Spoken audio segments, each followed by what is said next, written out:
E eu acabei abrindo essa porta um pouquinho e sentei no chão, fiquei ali olhando e aquele parece que eu fui para um outro mundo. E aí vieram, abriram a porta. Rapaz, eu parei lá em casa. Saí correndo, pensei que os caras que eram da capoeira iam me pegar e iam me bater. E eu saí correndo, fui embora para casa, disse esse cara correndo, atropelando, fui embora. Cheguei em casa, falei pra minha mãe, né? Falei, mãe, eu vi um negócio ali, eu quero fazer.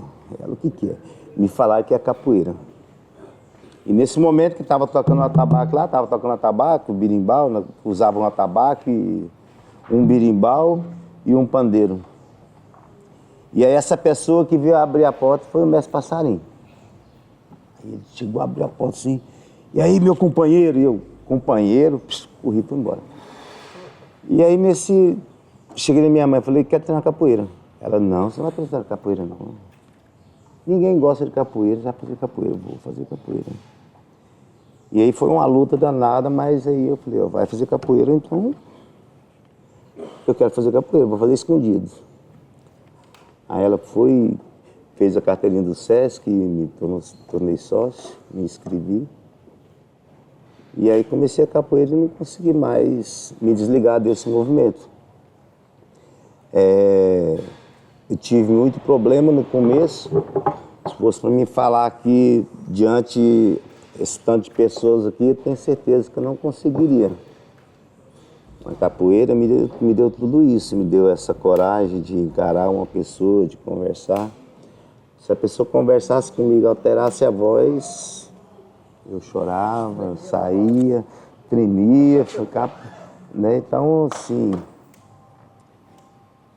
fui uma pessoa que fui criado não tendo paternidade, mas nem por isso parei de viver, continuei buscando e graças a Deus a gente conseguiu. E na turma do SESC, vai abrir a inscrição todo semestre. Eram 40 vagas. E dessas 40 vagas que eu entrei, o único que chegou ao final, a mestre, foi o mestre Sarará. E na trajetória a gente tem algumas coisas, né?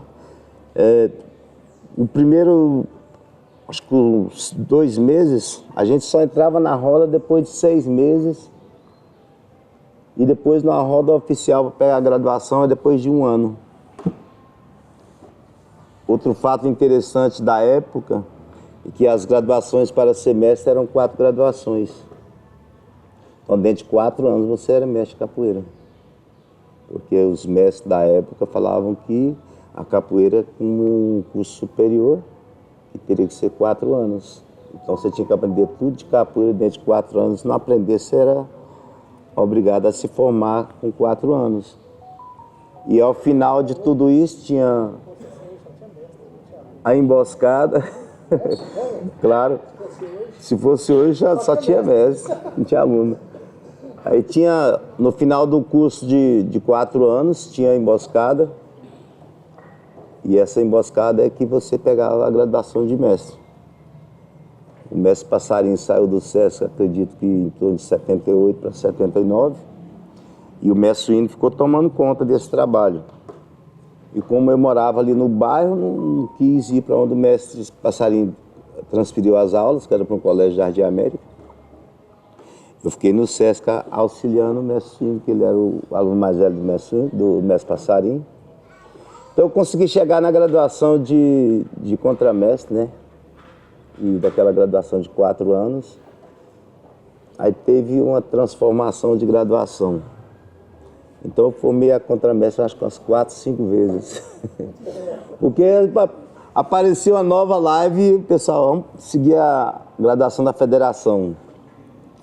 Aí depois veio o mestre Suassuna com a graduação, vamos seguir a graduação do Cordão de Ouro. E foi fazendo todo esse movimento. E aí, quando se ia chegando no pé, agora eu formo a mestre. Voltava uns 3 graus para trás. Então eu acabei participando dessas atividades, né? E me tornando a contramestre várias vezes.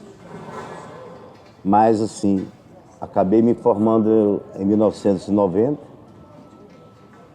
E eu não tinha pretensão de ter um trabalho de capoeira. Então, todo o trabalho que era feito no SESC era um trabalho de base que eu fazia e o mestre Suíno tomava conta dos alunos a partir da hora que formasse, na primeira graduação para frente.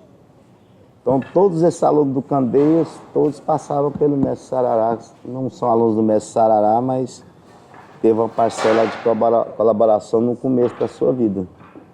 E a gente fez uma base tranquila, sempre muito amigo. Hoje nós temos aí capoeirista que antes não era Candeias, a gente passou a ser Candeias depois de 91. Aí tinha uma outra identidade.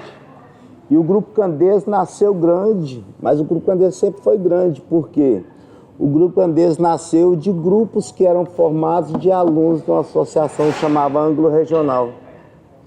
Que um tempo atrás era Ângulo Regional, depois passou para São Bento Pequeno, que era o Mestre Passarinho.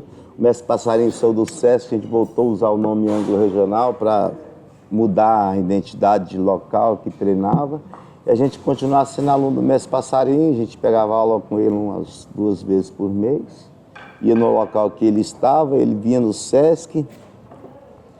E aí depois de 86, 87, cada professor, cada contramestre que tinha na associação Ângulo Regional montou um grupo. Meu grupo chamava Grupo de Capoeira Sol Nascente, aí tinha Andorinha, tinha Suruçal, Amanhecer, Artigim. Então eram vários grupos que tinha ali formando essa associação Ângulo Regional. Então quando o Candeias surgiu essa nova identidade, todo mundo começou a usar só Candeias. E aí parece que era um grupo que era gigantesco. Mas ele já era gigantesco, só que era facelado em partes, né? Chegava ali num bairro era um grupo, chegava no outro bairro era outro grupo, mas no contexto final a gente era todos juntos, a gente treinava todo mundo junto no final de semana. Tinha um dia da semana que era quinta-feira, que era aula só para graduados, então nessa época a gente já estava no DCE, e no DCE era a nossa sede. E ali a gente fez grandes eventos, né? Onde a minha formatura foi em 90, foi na época do DCE também. E o Candeias nasceu em 91 com a junção desses grupos que foram montados com o trabalho desde de 75 para 76. Eu comecei a capoeira já um pouco depois do mestre Suíno, foi que uns 6 meses, um ano depois. Foi em 77. E a gente está juntos até hoje. Eu tenho uma coisa comigo, que a gente faz um compromisso com alguma coisa, a gente tem que cumprir. Não são propostas mirabolantes que aparecem na vida da gente, a gente transformar a personalidade da gente, nem o caráter. E a gente está nessa pegada aí até hoje. Acredite que vamos morrer por aí. E surgiu várias coisas no mundo da capoeira que às vezes acho que algumas pessoas não deveria acontecer isso, mas tem outra defesa também, que ninguém é dono de ninguém. Eu vou numa academia, procuro um mestre para me treinar, eu pago a minha mensalidade, pago o meu uniforme, pago a minha formatura, eu sou dono de mim. E aí, às vezes, esse aluno sai porque quer experimentar o mundo lá fora. Aí, o que acontece? Muitas pessoas, quando esse aluno sai para experimentar o mundo lá fora, ele se torna um inimigo do mestre. Ah, me traiu, foi para ali. Não, rapaz, quer conhecer o mundo, vai, passeia lá, vai fazer o que você quiser. Porque, afinal de contas, eu que sou o empregado dele, o mestre é que é o empregado do aluno. E o aluno paga para o mestre mandar nele. E por que esse aluno não pode tomar essas atitudes? Mas tem algumas pessoas que, infelizmente, faz essa captação de alunos como se o grupo, a sua associação fosse uma empresa, e é uma empresa, mas de uma forma, assim, eu vejo um mestre pega um aluno sem saber gingar, sem saber tocar um berimbau, sem saber tocar um atabaque, às vezes não tem uma linha educativa que recebeu familiar, tem algumas coisas erradas. E esse mestre lá na periferia, ou dentro de algumas academias também, pega esse aluno e limpa ele. Quando ele está bonitinho, gingando, fazendo os movimentos, tocando berimbau, às vezes ele é um bom cantador, às vezes é um bom tocador de berimbau, de atabaque. E às vezes é um cara bom de capoeira também, e algumas pessoas contratam essa pessoa, um contrato que eu acho que é um contrato falso, né? Olha, eu te dou 6 meses de bolsa para você fazer capoeira comigo. Esse aluno inocentemente sai, vai treinar com esse mestre ou com esse professor, e depois ele olha para trás, aí ele fala, cara, o que eu fiz com o meu mestre? Ele pegou na minha mão, o dia que eu não tinha comida, me levou para casa, não tinha dinheiro para viajar, ele me levou para viajar, me ensinou todos os caminhos, e por causa de uma proposta de alguém que eu nem conheço, troquei meu mestre por alguém. Isso acontece. E aí o que acontece com esse aluno? Inocentemente, ele foi para outra associação, perdeu o mestre. Lá na frente, depois que passa o período de bolsa, ele tem que manter essa associação também com um recurso financeiro, o qual ele poderia estar ajudando o mestre dele, com todo o potencial que ele tem, que ele já nasceu com a potência. Ele não precisava de outro cara para potenciá-lo.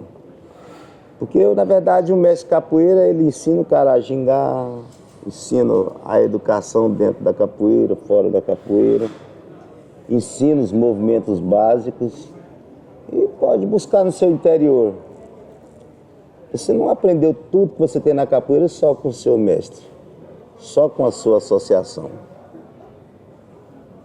Nós, mestres mesmo, nós falamos aí que a gente viu um movimento ali do cara ali que todo desequilibrado, um cara que vai cantar, não tem uma educação vocal para fazer a preparação para cantar, não vê como é que são cantadas as melodias, como tem uma hora um tom alto, outro baixo. E você aprende tudo isso, e não aprende só com o seu mestre. Ele te dá algumas dicas. Aí você vai buscar isso numa escola que vai auxiliar o trabalho da capoeira. Quando a gente fala, você tem que malhar, pode malhar para você criar força, não tem problema. Mas a maior força você vai usar com o próprio peso do seu corpo. Se você fizer bananeira aí numa parede, descer a cabeça no chão 10 vezes, é uma coisa que está levantando seu peso com o braço. Então você poderia estar usando o seu corpo em vez de estar na musculação. Mas a musculação é uma elite, é uma vitrine, você vai ali todo malhado, né? Mas tudo que você usa dentro de uma sala de musculação, você pode usar dentro da sua academia, com o seu professor, na sua casa, só compor o peso do seu corpo, né? E a gente acaba indo para a musculação. A gente tem uns agarramentos na capoeira, a gente acaba indo lá para o jiu-jitsu, aprendendo umas defesazinhas para sair. Às vezes o cara treina taekwondo para pegar um pouco mais de flexibilidade. Tudo isso tem na capoeira, mas às vezes a pessoa não consegue se concentrar na capoeira e buscar tudo isso. Então são coisas assim que acontecem no mundo da capoeira que... Tá. Vamos mudar o nosso foco.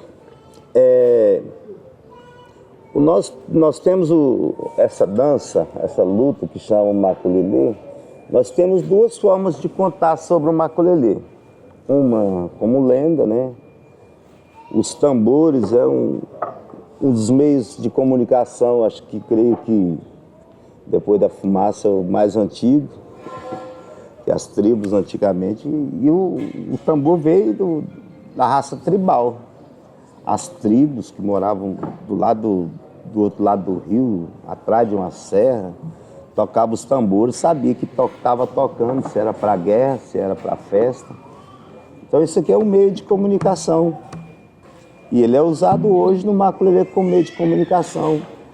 Você vai treinar uns passos de maculelê, E você tem que treinar os passos de maculelê, passar o passo a passo de cada passo que acontece. E dentro desse passo a passo, você vai montar uma coreografia. E o maculelê hoje, e depois de reconhecido como maculelê, pelo mestre Popó, ele foi usado para fazer apresentações que nós fazemos, apresentações até hoje, tanto com a capoeira, tanto o maculelê.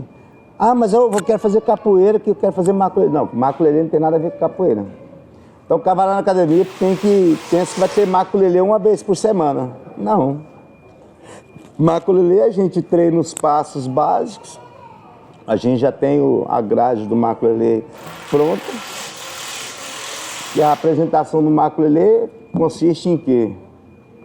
Uma entrada de apresentação, uma apresentação dos passos que podem ser executados, um meio que fala que é uma louvação, a luta e depois os cânticos de saída. Essa é a sequência do maculelê. Cada associação pode montar um maculelê diferente. Nós íamos para São Paulo na década de 80, esqueci o nome da cidade, no Mestre Alcachofra, e a gente lá tinha competição de maculelê, era festival de capoeira. Tinha um dia que era só maculelê, cada associação levava o seu maculelê e apresentava e era premiados do primeiro ao terceiro os melhores maculelês que acontecia no Brasil inteiro. E automaticamente a gente apareceu aí várias vezes no batizado do Mestre Alcachofra e participamos aí. Bom dia, Jorge! Então, aí nesse meio, cada associação pode montar, mas tem que ter esses requisitos: entrada, apresentação, a saudação, a louvação, a luta em si e depois o cântico de saída e a saída organizadamente com passos que é montado com toda a coreografia. Então a gente vai estar passando aqui uns toques de atabaque, que a gente pode colocar. Os atabaques têm mais ou menos um nome, né? Rupilê. E aí tem uns sons diferentes. E aí cada atabaque desse vai tocar um toque diferente. A gente pode começar, por exemplo, como esse atabaque vai fazer uma marcação. Tanto um, tanto outro, qualquer um dos três pode estar cantando. Como a gente vai ficar mais na marcação e o último vai ficar nas dobras, e esse aqui um pouco de marcação e um pouco de dobra, a gente faz essa combinação aqui. E nas antigas eu era só uma criança, eu vi